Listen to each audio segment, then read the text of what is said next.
Sorry, boys. Let's put this on. is that there's nothing worthy of worship, praise, glory, submittance to, other than Allah, the creator of everything. Yeah? That's the first proposition. Do you accept that proposition? Yeah, I believe in a creator. Yeah. See, belief in a creator is one thing. Believing you should submit and surrender to that creator and follow his guidance and will is another. All right? So I always say when someone says I believe in God, I say, well, the devil also believes in God. So believing something exists is not the same thing.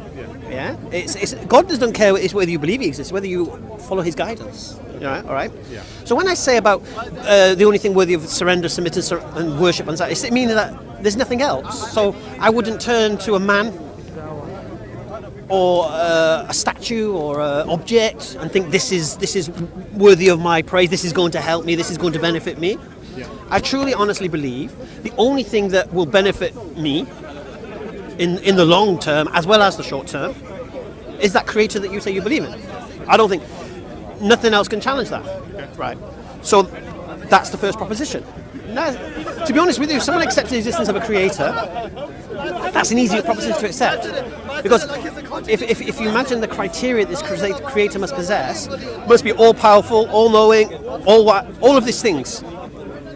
So, of course, that would be the thing that you would follow guidance from, especially something that's all-knowing. All right. I'm pretty sure you accept that proposition. All right. The second proposition is that Muhammad, peace and blessing be upon him, is a messenger of this creator. Yeah? So you accept that this man Muhammad was sent by this creator. And everything that this Muhammad, peace and blessing be upon him, is saying is coming from the creator you say you believe in. Okay. So this is the second proposition. It's a tougher proposition. So that's the proposition where currently I haven't looked into it now. Right. So I can give you a 5-minute guide to it. It's very simple. Yeah. You can go away and contemplate and reflect upon. No worries. Okay. What is the claim? Okay. The claim is that Muhammad, peace and blessing be upon him, is a messenger of God. Yeah. What is the counterclaim? God doesn't exist, so he can't be a messenger of God. First thing. Second thing, he's a liar, creating his own religion to benefit himself. Third claim, counterclaim, he's a madman. He's crazy. He's delusional. He thinks he's being taught by an angel when he's just all in his head. It's a schizo. Fourth counterclaim, and this counterclaim, the fourth one, only comes from whom? Christians. It was Satan. It was the father of lies, imitated an angel, pretended to be an angel, and Muhammad fell for it. And okay. So you have a claim he's a messenger of God, and the counterclaims are what? He's a liar, he's a madman who is deceived, or there is no God, and he can't be a messenger of God, which would include liar or whatever. All right. Okay, Sherlock Holmes. Have you heard me quote this before? Yes. When you eliminate what's impossible, what is left, no matter how improbable, has to be the truth. Because we believe in this life of the concept of the absolute truth, the absolute reality. And by that I mean, there are some people who claim that Earth is flat. There are some people called the Flat Earth Society, right? Actually, I'll use a different example. There are some people who believe man landed on the moon. And there are other people who challenge the idea that man landed on the moon, saying, oh, there was cameras, there was mirror, there was no wind on the moon, or whatever. So the reality is this, either man did land on the moon or he didn't. Whether you know that reality is another story, but it can only be one or the other. So if man didn't land on the moon, then he didn't land on the moon. You understand? If you claim he landed on the moon, you can believe that. If you claim he didn't, but it has to be one or the other. Yeah. All right. So once we have that concept, we can apply this now to what we're saying. So either Muhammad is a messenger of God, or he's a liar, or he's a deceiver, or he's a madman, or he's deceived by the devil. Yeah. All right. And when you say messenger of God, because Moses and Jesus are also messengers. Yeah, of course. All right. So let me add the phrase last and final. An actual special. Last and final. Last messenger. Last messenger. The only messenger of God that claimed to come for all of mankind. No other messenger did that. Jesus didn't claim to come for all of mankind. Moses didn't make that claim. But when the Quran makes that claim about Muhammad, and if you look at his actions, he sent a delegation to Rome, Persia, and Egypt, calling them to worship the one God. Now, this is evidence that he's calling Egyptians and Persians and Romans who don't believe in. You understand? Yeah. If you look at Jesus, go ye not to the Gentile, enter not the city of the Samaritan, I have not been sent but to the lost sheep of Israel. You watch Jesus preaching only to Jews and such. So when we say he's the last and final messenger, he was the only messenger sent to the whole world, but he was the last and final messenger. Okay. All right. So let's use Sherlock Holmes now. Let's eliminate what could be impossible. All right. When we say impossible, we can't prove it's impossible, but our rationale will tell us. All right, let's start with the easiest one to get rid of. It's the devil. It's the devil pretending to be an angel. So he did have a supernatural experience in the cave, but this supernatural experience wasn't what he thought it was. It was a devil imitating an angel to deceive Muhammad, so he would go and deceive the people. Okay. Is this experience you're talking about the Quran, yeah? The revelation? The revelation of the Quran, the initial revelation in the cave, because obviously the whole of the Quran starts from the revelation in the cave. So either in that cave, an angel came, a demon came, nobody came, and if nobody came, he lied about somebody coming, or he didn't lie, he was delusional. Okay. Yeah, fair enough. Okay. All right. Because then the Quran took 23 years to come. All right. But this is the origination. So if the lie started there, we'll see if the lie started there. If the madness started there, we'll see if the madness started there. If the demonic deception started there, we'll see if the demonic deception there. Or if an angel came and visited him there, we'll see that also. Yeah? Because we're going to eliminate them one by one. All right. And I can do this quickly, don't worry. It's not going to be a long thing. It's crazy. All right. Let's get rid of the devil. All right. The only people who believe a devil came to Muhammad is whom? Christians. Yeah. No one else makes that claim. Yeah. Atheists will never make that claim. They don't believe in the devil. Okay. So let's deal with that claim. According to the Bible, according to what Christians believe in the Bible, when Jesus speaks, he says Satan cannot oppose himself. A house that is divided cannot stand. So Jesus, when he's accused of using a devil, pretending to exercise demons, when in fact it's a demon doing it, and he's accused of that by the Jews, Jesus clearly says Satan cannot oppose himself. Right? So according to Jesus... I wasn't expecting you to use the Bible to back up your... No, because the Christians are making this argument, you see. Okay. So I'm going to refute them with their book, isn't it? It's the easiest way to do it. So a Christian comes with that argument, and according to the Bible, Jesus cannot oppose himself. Yeah. The Quran opposes... Sorry, Satan cannot oppose himself. The Quran opposes Satan, curses Satan, warns you of Satan, tells you to seek refuge from Satan. So... according to the teachings of Jesus in the Bible, Satan cannot be the author of the Quran because the Quran opposes Satan.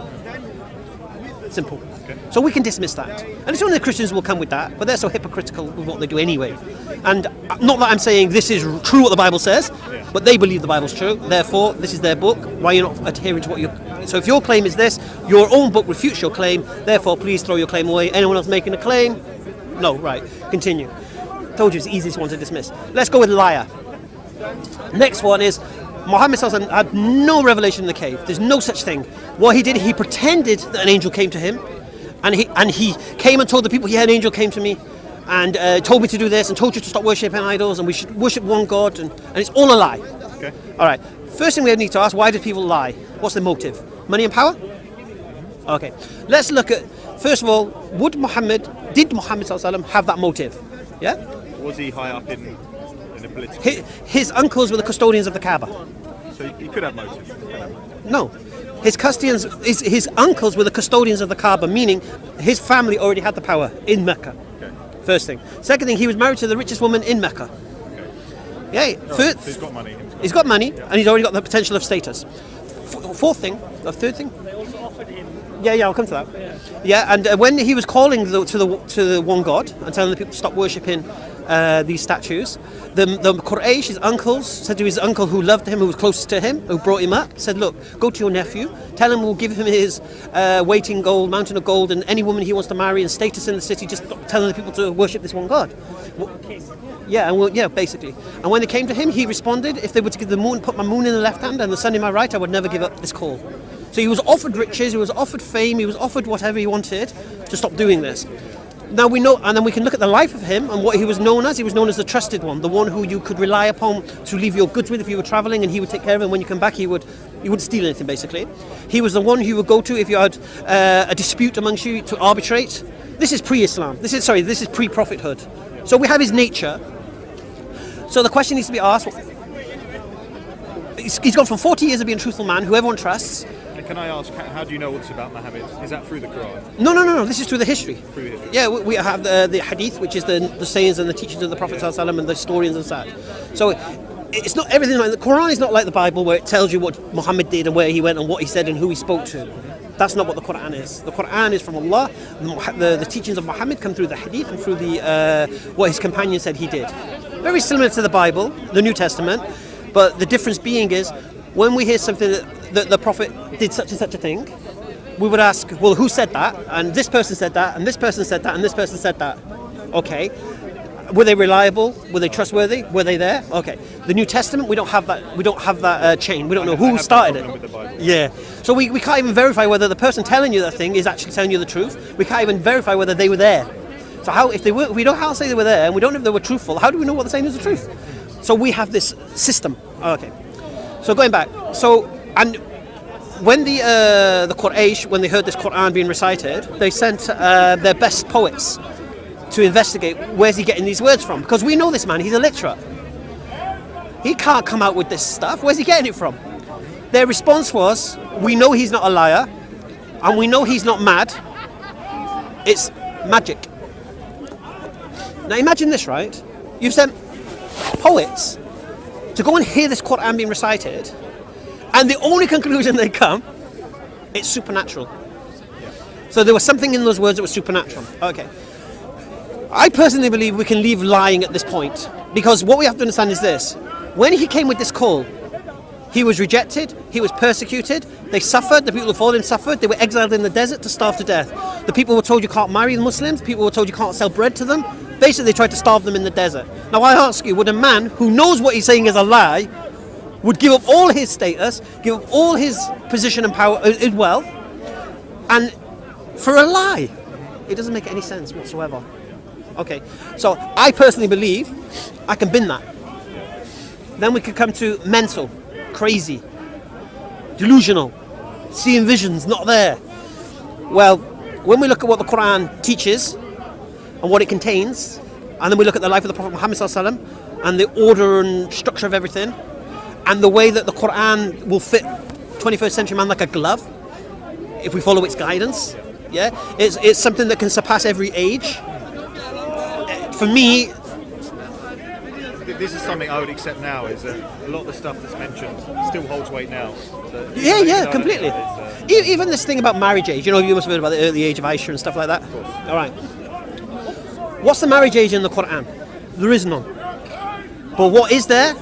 Mental and physical maturity for marriage. So, if you applied the Quran back in the day, let's say 12th century England. Well, I think even 150 years ago. No, I'm saying 12th century England.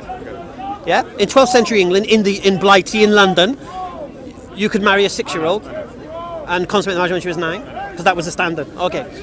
Now, for me personally, in England, 18 is too young. I personally believe for marriage. They're not mentally ready, especially now because of the X Factor generation and Love Island and all that stuff. They're not ready to be wives and mothers and such. They're kids. I see 18-year-olds like 18, like 12. No. Yeah. So the Quran will apply to that. But now, if I go to Africa, deepest dark African tribe, and the girls there, once they mature, that's it, they're women and they get married, then the Quran can apply there also. Okay. You understand? I do.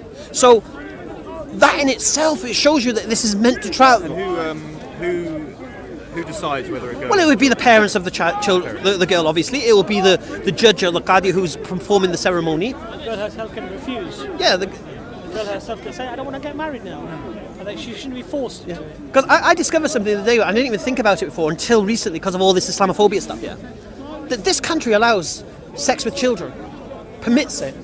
Did you know that? I didn't know that. Well, a 16-year-old's a child. An 18-year-old is an adult. So what this country does, it allows you to have sex with a child that they deem is old enough. Yeah. Well, it's not an adult. All right. If you go to Portugal, you can have sex with a 14-year-old. Because they deem their 14 is okay. So what's going on here? You're allowing sex with children here. Yeah? So in Islam, it doesn't work that way. You can't just have sex with a girl. You've got to marry her, mate. And you're not going to marry a girl. You're going to be a wife, which is like, what? And it doesn't make sense to me to have for the country decide at legal age, and then, like you say, in 50 years' time it might change. Yeah. And everyone's calling someone else a paedophile. Well, look, if I said to any Englishman today, sex with a 14-year-old, hey, you're pedo, well, go to Portugal, mate, it's all right. So who are you to say it's a pedo when you go there it's not? See, morality can't even cross the sea, mate. Can't even cross the English Channel. How's it going to cross 1,400 years? Yeah. Now, me personally, going back to the age of Aisha, I don't believe she was 6 and 9, to be honest with you. Can I ask, why did you bring up the age of Aisha? Did you assume that it was a misconception for me, or It's a normal misconception. I'll explain something to you, Jordan, and I'm a very honest, yeah. I'm talking to you, and I'm also talking to the world. Okay. right? And there are people in your position who might have heard this misconception. I'm one of them. Yeah. Right? Now, you might have reconciled it, but there are people who haven't. So, I do twofold thing here.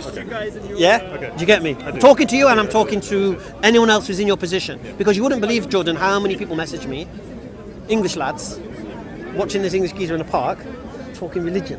Right? You get me? Their mind is like a pop. Because he's talking. If I was like in a dress and a topi on and a miswak in my hand, you'd think, oh, he's just come an Arab, he wants, you know what I'm saying? Yeah, well, but when you see like I said, when I first looked into Islam, you're the first face that came up on my YouTube. oh, fantastic. So it was the EF Dawa channel. Yeah. It was your stuff. That's how I first started learning, and I think the thing that attracted me originally it was just to speak to my 6-year-old niece. That was originally what it was for. Yeah. But then I noticed that you were anyone that had a question for you, you were answering, and I'm aware you're a good debater, but no one seemed to get one over on you, which was what for me was. It kept me watching and watching. And that isn't easy here, you know that? No, that isn't easy, because you don't know who is going to open their mouth and say what. My second time was Figures Corner, and my first time it was literally everybody was just going for Islam. It was like, it was just like everyone against Islam. No, it is that way. Battlefield. It is that way. I didn't want to come back, to be honest. I mean, you said you were coming back today, so it was one of the reasons I came. Oh, you got the people with semblance today. Yeah. so I mean, the thing is also there is that it can either be the debater who's very good at debating. No, and I can see past that. You can see Hamza's a good debater. But it could be the strength of the message itself. Yeah.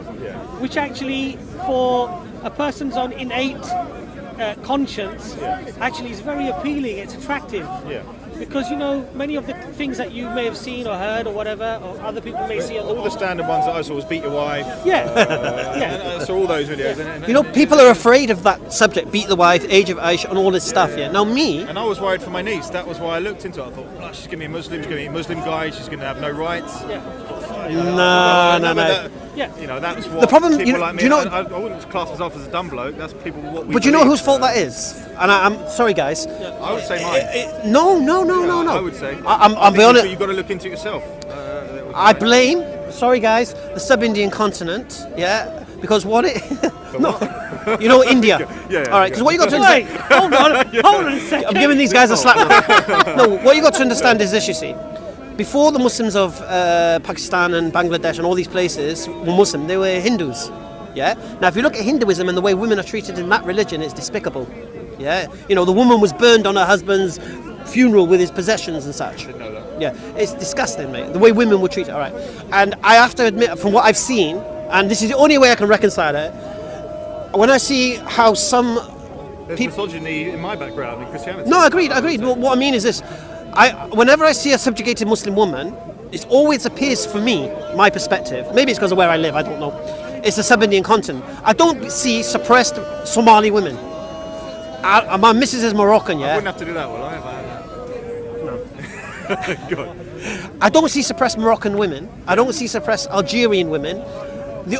Suppressed Turkish women. The only Muslim women I see oppressed is sub-Indian continent. And when I look at the background to it, I can understand where that misogyny might have crept in with the culture. You understand? Because Also, Hamza, you know what it is? Is that I know, I'm not generalising, no, but what I'm saying is inherently, power corrupts, and absolute power corrupts absolutely. And so men have been, in a powerful position economically, physically, and they will use whatever they can at their reach to enable them to maintain that power. And so if it means misrepresenting religion Exactly. to suppress their wife, they'll do it. Yeah. If it means a political situation or just physical brute, unfortunately mankind looks for things, even if it means misrepresenting them or misinterpreting them, just to feed their own presuppositions. Exactly. I am the man, I wear the trousers, And if you want to be like that, then yes, you will find things in Islam to misrepresent, misinterpret, ignore some of the sayings of the Prophet, ignore some of that, and justify your actions. But that's something innate within all human beings. So, And I would accept that men and women are not equal. They are different. of course, what we say is that they're not equal. We know that. They're equitable. So each has their rights. But modern day England, I'd say, with would say equal rights and all that, and I think that's a dangerous path to go down. I've made this claim in the past, and it's quite controversial when I say it, and I'm saying this on camera. I believe there wouldn't be so much unemployment if women were all taking care of the kids. No, but also, Because they're taking the men's jobs. no, but Hamza, in Islam, I know women are equal. Equitable. No, women are equal in terms of value and worth to Allah subhanahu wa ta'ala. No, that's different. No. But however, they are not the different roles, same.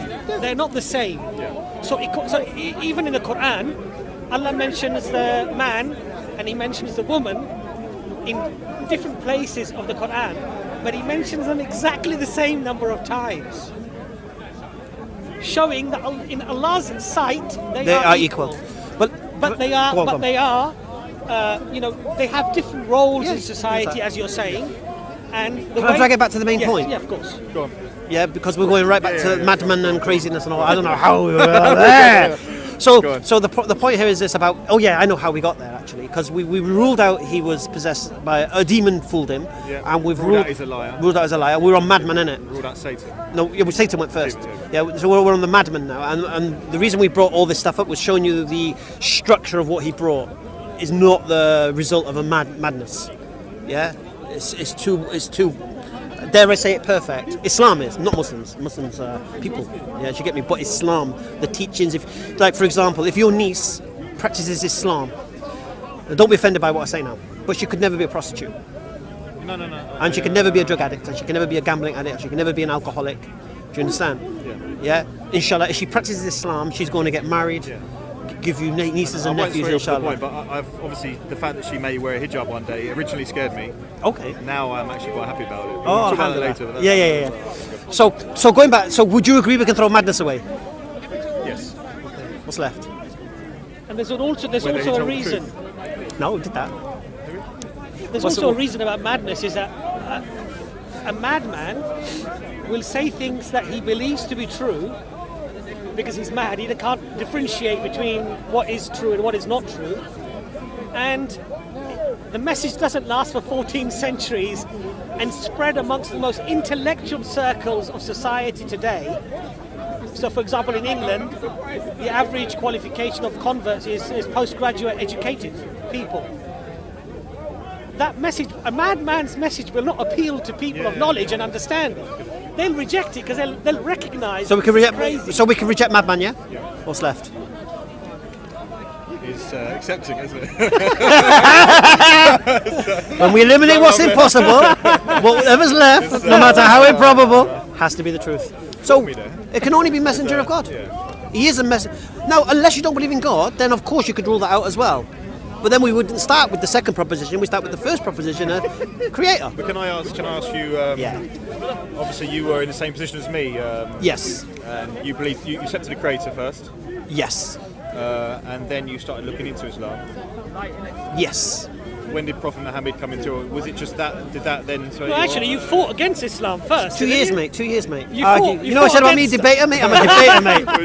He was fighting. He was fighting Islam. You know why? Because Muslims. Islam was going to cost me everything. That was the whole point. Yeah. Because I had a girlfriend who didn't want to accept Islam, didn't want to be a Muslim's wife, didn't want my daughters being brought up as Muslims. How did you accept Muhammad? Because what you just said to me makes sense. Well, exactly what you... But it doesn't necessarily make me think, oh yeah, all of a sudden, it makes me think. Well, it should do. It doesn't make me think. It makes me think it's a very valid Well, no, look, you see, we're not playing semantic games here. We talk about reality here, yeah? And I just give you, we talk about absolute reality, yeah? And like we talk about man landing on the moon, either man did land on the moon or he didn't. It's one or the other, yeah? One or the other. With regards to Muhammad, I spread it out, didn't I? Either a demon deceived him, either he lied, either he was mad, yeah? Either God doesn't exist and he's not a messenger of anyone, or he's a messenger of God. Now, you accept there is a God, yeah? So we can reject the idea that he's not a messenger of God because there's no God. You get that. You accept he can't be a liar. You accept that, yeah? You accept he's not mad. You accept he's not demon-possessed or being deceived by a demon, because you ain't a Christian, and if you were a Christian, the Bible would refute you. So just as man either landed on the moon or he didn't, Muhammad is a messenger of God. Now, whether you can embrace that reality is another story. You get me? Because what does that entail? Now, you've got to understand the gravity of what you're admitting here. that this man Muhammad was sent by the Creator to guide me. Why would I be so stupid not to listen to what he had to say? Why would I be so stupid not to follow what he had to say? Because he's like a king sending a messenger.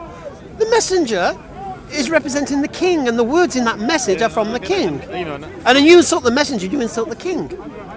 Isn't it? I'm talking about in that stance, all right? So when Muhammad Sallallahu Alaihi Wasallam comes with a message from the Creator, you should be buzzing. You should be like, really? The Creator has actually communicated and guided us and shown us a way? And then your next question, what is that way? And you see that way and you think, you know what?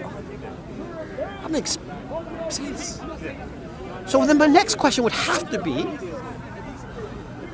why am I not accepting that? But you didn't answer my question Go about what changed it for you then, because you were similar to me. All right. Surely someone didn't just say this to you and you went, bang, yes. I'll tell you what happened to me. Go on. Someone did say it to me, obviously not as articulate. Well, someone implied this, okay, and I reflected upon it and I became convinced, you know. Fair enough. Steady on. Yeah, exactly. No, it was like, well, you're right, because So anyway, she made her choice, and it's worked out for her. But the funny thing is, she met a guy just like me. All right. Now me, I'll say it again. Everything that I give up has been replaced with better. Everything. Friends are now brothers. The pub is now the mosque. Yeah. My work from finance, I would have gone down with the finance, you know that? When all that subprime lending thing went down, I would have gone down with it. All them lenders were getting hits, Southern Pacific and Kensington Mortgages and all that, they were all my lenders. So my business would have gone down the Swanee if I still did it, because they were I based it all on, right? All this was PPI. We used to sell PPI left, right and centre to everyone. All right? It was all his fault. You owe me money. Yeah? But now my business now is, I used to be selling Islamic goods, but now I just sell, skirt, hijabs and all that. That's my business. And it's my passion, and I love it. So that was replaced. My Sunday pub football replaced with Friday night 7 or 6-a-side football. Everything. My girlfriend replaced with a wife. Yeah, my daughters, alhamdulillah, I've got 2 daughters again now, who think I hand the moon at night. You understand? There's nothing I regret in that sense, yeah? And it was all on a promise that I give up everything, I put myself in your hands, and subhanAllah, the promise is fulfilled. So I would say to anyone now, don't wait for a near-death experience. You know why? Because that could be a death experience. Yeah? That could be a death experience. And then you ain't got a chance to, should do this, that, the other, because it's too late, yeah? And I'll leave you with the beautiful teaching of the Prophet Muhammad Sallallahu Alaihi Wasallam. We're going to go eat anyway, yeah? You're going to come with us, yeah? All right. The Prophet Muhammad Sallallahu Alaihi Wasallam said this: when you wake up in the morning, don't expect to go to sleep at night. When you go to sleep at night, don't expect to wake up in the morning. Live every day as if it's your last, because it could be. And when you go to the graveyards and you look at the ages on the tombstones, it ain't all 45-year-olds, 55-year-olds, 3-year-olds, 10-year-olds, 15-year-olds, 23-year-olds, 21-year-olds. How old are you? 34. 34-year-olds. Yeah? Die. Rich people die. Poor people die. Fat people, thin people. Everyone's going to die, man. But guess what? We all have this clock above us. Imagine like a Die Hard movie with the bombs ticking to 0. Everyone in this part now has a timer above them. And every breath you take and every beat of your heart is a second closer to that timer hitting 0. And once it does, it's all over. Now you might have 25, 30, 50 years left. You might have 3 weeks. You might have a day. We don't know. But guess what? It is going to hit 0. And the question needs to be asked, if you believe a creator exists, then what's going to happen after? Is this just it? The creator created everything it? Tormented us, punished us, give us trials and tribulations for nothing? But then when you hear the messenger of this creator, no, that ain't the case, mate. This messenger says what? Don't be heedless. Don't think it's the end. What does Allah say? What does the creator say to the messenger in the Quran? We did not send you as a dictator over them, O Muhammad. Merely a warner. So all the Quran is a warning to you, Jordan, that this life is not it, and get ready, inshallah. Jordan, take care. One last thing I just had to add at the end. Oh no, that's it. Come on, that was like a movie. C'est fini. Fini. The reaction of people around you. We're told that Allah will question the person who stays silent. Yeah, how you doing? I got to hug you again, my brother. How is everything, man? It's been a long time. What conversation going on here, bro? I'm sorry. I can't complain. How's your Islam going? Oh yeah, really good, really good. I mean, right. You coming to eat with us? You coming to eat with us? Depends on what time. Hold on the bus, please. Care about what people think, what they say, how will they perceive me. But Allah on that day will say to us, it was better for you to have feared me. And that's something to sort of... I think that's what I was trying to get out of Hamza. Yeah, I didn't want to keep badgering about it. The question was, obviously, he said that he sort of accepted Islam, and then he had the near-death experience. So I was kind of wondering what held him back, and I was wondering possibly it's because of that, because he's worried about so it. for a lot of people, hindsight now, he can look back and everything's been replaced. It's good. You know, my wife converted to Islam 3 years before I met her. She's a mashallah, very educated woman, European, you know. And I said, why did you, I was interested. I said, what made you convert to Islam? I said, did you read the Quran? And she said, no, I didn't read the Quran. She said, I just studied the life of the Prophet Muhammad, peace be upon him. And I knew that this was none other than the Prophet that we had been foretold in our own scriptures, in the old scriptures, the Torah, in the Jewish scriptures. I recognized that this was the person that was spoken about. And so that was enough for her. She converted. Mashallah, she's read the Quran afterwards, but that was enough. But for different people, it will be different things. You know, so for one woman, she might see a Muslim man praying. She'll find that so beautiful that, how do I become Muslim? She'll accept Islam. But for somebody else, it's something else, you know? And I think I'm probably quite lucky in the sense my sister wears a hijab, my sister is a Muslim, she's a Turkish father. So my family's already accepted it. Yes. So the question now... It's still a scary... So the question... Hamza didn't ask you the question. I was going to sidestep. Hamza didn't ask you the question. Hamza! Where's Hamza? Brother, you missed the most important question at the end.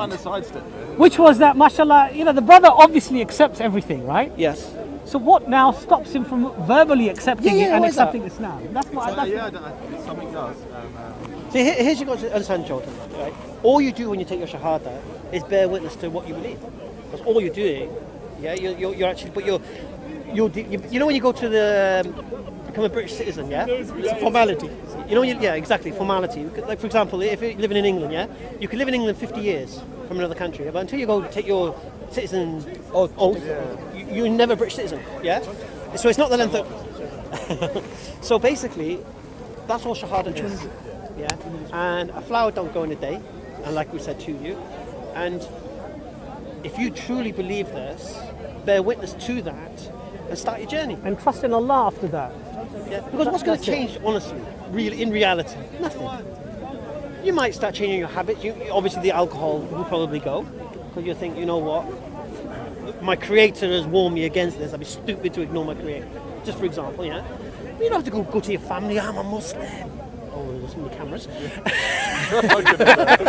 It doesn't help. But I'm saying you don't have to declare it to the world. Yeah, it's between you and your Creator. Yeah. And mashallah, like I say, I always say to people, look, if you truly believe, if you believe those two propositions, forget winged horses. Yeah. If you believe those two propositions, that is what will make you a Muslim. And you understand my difficulty because it took a near-death experience for you to accept. Of course. But I think my cost was a lot more than yours. I agree.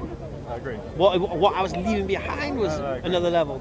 And also, nobody spoke to me like I'm speaking to you. In that sense. Yeah.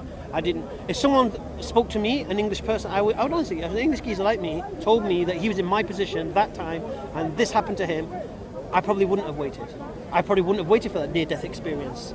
Yeah. But because no one had that, had done that for me, I didn't have that, did I? I've travelled here from Hertfordshire to see you today. Okay, alhamdulillah. So again, the question: what stops you from verbalizing what you already have in your heart? I mean, do you want to leave here as a believer? and get on with your journey. I would like to go home and ponder. I wouldn't. I mean, I'm going to be coming back. Because here's what I always say. I wanted to come today and just peer from the background, maybe see one of your ain't gonna planes happen, and mate. then run off. Ain't gonna happen. And Allah had something else in store for you. I've got some literature for you anyway. Okay, but here's. I feel like I don't know enough. No, but here's what I'm going to say to you. I'm not somebody that can just listen to somebody and take something. Agreed. Even though you're very, very. No, reflect upon what's been said. I have to take. But what I was going to say to you is this: you see, if you believe those two propositions, I will say this to you: nothing you read, nothing you watch, nothing you hear is going to convince you of those two propositions because you're already convinced. Do you understand? So all you're going to do is delay yourself. Yeah? And what did I say to you? That's all Satan has left for you. Procrastination. Delay you. Repeatedly. Just to make a small point. Yeah. The reason they're asking you repeatedly is that the only difference that making the statement that you testified as only Allah is worthy of worship and that Muhammad is his messenger, the only difference it makes is these are the keys for paradise. So whatever happens from this point forward, whether you, and God forbid you're on the way home and you have a near-death experience, or even a death experience, or whether you go home and your journey then has begun and it's a very long and slow journey where you sort of take, what you've done is this two-pronged attack from Satan, i.e. one is to delay you and the other thing is to put you in a position where you sort of start to get doubts about things that have already become clear, because that can happen as well when you reread things. A doubt that you didn't have before can suddenly come. So this is a two-pronged attack from Satan. Yeah, because he's not just delaying you. Absolutely. He's going to mess around with what you've been told. I agree. And for me personally, and this is no disrespect, if I was to do something like a shahada, I wouldn't be doing it in an audience. I wouldn't be doing it. That's why we're going to go eat. Anyway, let's go eat. Restaurant is okay then. Let's make that dessert. It was a pleasure to meet you, brother. You can eat with us. Come with us. You come with us, man. Oh, he's coming with us. Come on then. Okay. So what's your name? You're coming with Jordan. Nice to meet you, Imran. Okay. Let's go and eat then, Jordan. 6 o'clock. What's the time? It's about